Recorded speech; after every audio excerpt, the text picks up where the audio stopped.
Invité. C'est l'exercice de cette partie de la leçon, tandis que nous étudions cette semaine la première leçon, une relation brisée. Invité, et le titre c'est Une lueur d'espoir.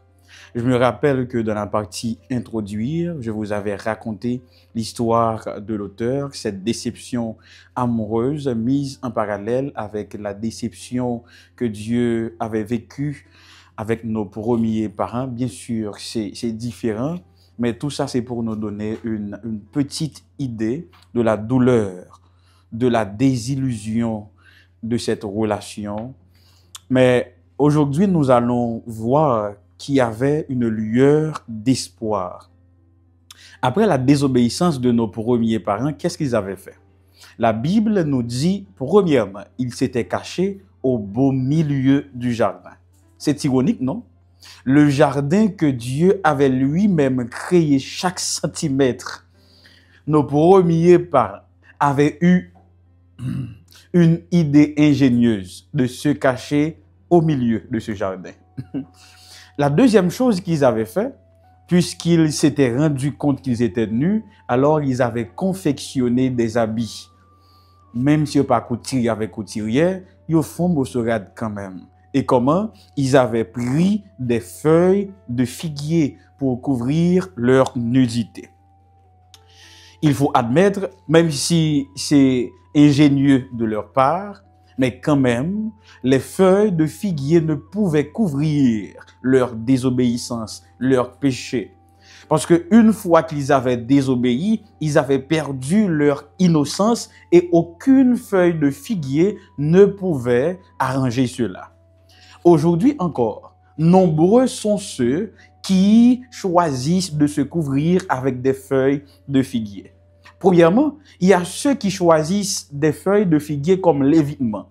Ils veulent à tout prix éviter d'affronter ou encore de se responsabiliser par rapport à leurs décisions ou leurs actions. C'est un groupe moun qui marron mauvaise action que li fait yo. La deuxième catégorie, ce sont ceux qui utilisent des feuilles de figuier de la volonté ou de la puissance. Eux, ils disent que l'aime fin fait ça, pas jamais fait ça encore. Plus jamais je ne reviendrai. Plus jamais je ne referai ceci. Mais vous savez, ils récidivent quand même. La troisième catégorie, ce sont ceux qui pensent qu'ils peuvent couvrir leurs péchés en commettant de bonnes actions. C'est comme s'ils voulaient acheter une part du ciel en faisant du bien aux autres, tandis qu'ils continuent dans la voie du péché ou de la désobéissance à la loi de Dieu. Chers jeunes, il est bon de dire à ce stade que aucune feuille de figuier ne peut couvrir notre nudité spirituelle. Mais qu'en est-il de la lueur d'espoir annoncée dans cette partie de la leçon? C'est que premièrement, Dieu avait appelé nos premiers parents. Adam, où es-tu? Donc, le fait que Dieu vient à la recherche, part à la recherche de nos premiers parents, c'est révolutionnaire. Un Dieu qui vient à nous, tandis que nos premiers parents s'étaient éloignés de lui. Ils avaient peur, c'est normal. Ils avaient honte puisqu'ils étaient nus. Et probablement, ils se posaient pas mal de questions. Comment cela allait se terminer? Ils avaient peur de mourir parce que Dieu leur avait clairement dit que le jour où ils mangeront l'arbre défendu, ils mourront. C'était une expérience nouvelle, mais quand même dérangeante. Et c'est à ce moment que Dieu va annoncer cette lueur d'espoir. C'est-à-dire que Adam et Ève pensaient que tout était perdu. Dieu dit, j'ai un plan. J'imagine nos premiers parents répondre, mais tu avais dit que nous allons mourir. Nous devons mourir. Et il répond, mais bien sûr, mais j'ai un plan. Quelqu'un va mourir.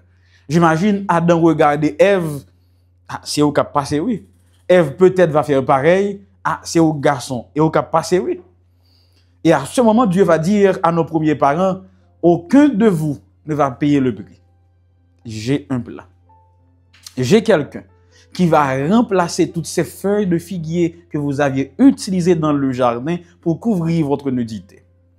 Et ce quelqu'un, c'est mon fils. C'est pour cela, dans Genèse 3,15, les théologiens l'appellent le proto-évangélion, la première prophétie messianique où Dieu promet à nos premiers parents qu'il va résoudre le problème du péché, puisque le péché exige la mort du pécheur, la loi exige la mort du transgresseur. Alors Dieu va dire que j'ai un plan. J'annonce une lueur d'espoir.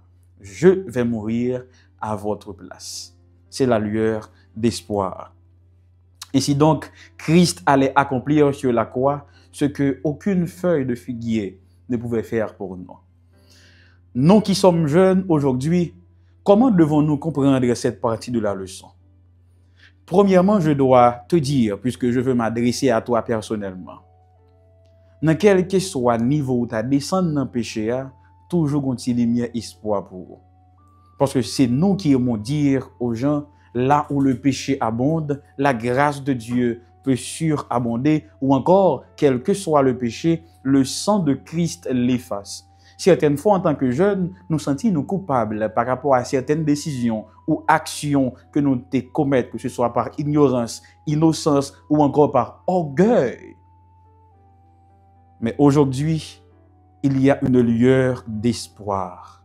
Peu importe les erreurs du passé, avec Christ, nous pouvons recommencer. Et de manière générale, je voudrais dire à ces jeunes chrétiens, je voudrais leur rappeler cette prophétie. Je voudrais leur rappeler cette promesse qui nous enchante aujourd'hui. C'est quoi?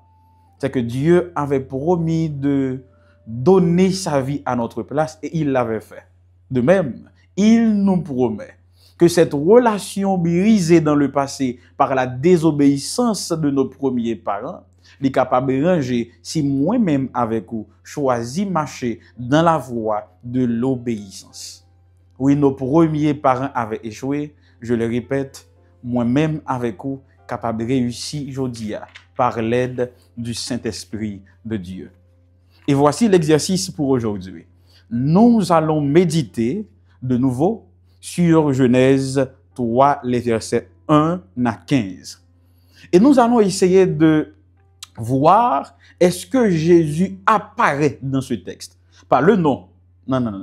Est-ce que le personnage ou sa mission, est-ce qu'on peut faire apparaître Jésus ou sa mission ou son ministère à travers ces 15 versets? Deuxième chose, qu'est-ce que nous pouvons découvrir ou apprendre sur le caractère de Dieu dans sa façon de gérer la chute de nos premiers parents? Troisièmement, que nous dit ce passage sur Jésus? Et en tout dernier lieu, est-ce que vous voyez Jésus différemment? Ou encore, comment le voyez-vous maintenant par rapport à cette histoire et par rapport à cette lueur d'espoir que nous avons aujourd'hui par son sacrifice? Je m'arrête là pour aujourd'hui. Le rendez-vous, c'est pour demain, si Dieu le veut, et nous allons nous impliquer dans cette leçon. Merci d'avoir suivi, mais bien avant, prions ensemble. Merci Seigneur pour cette lueur d'espoir.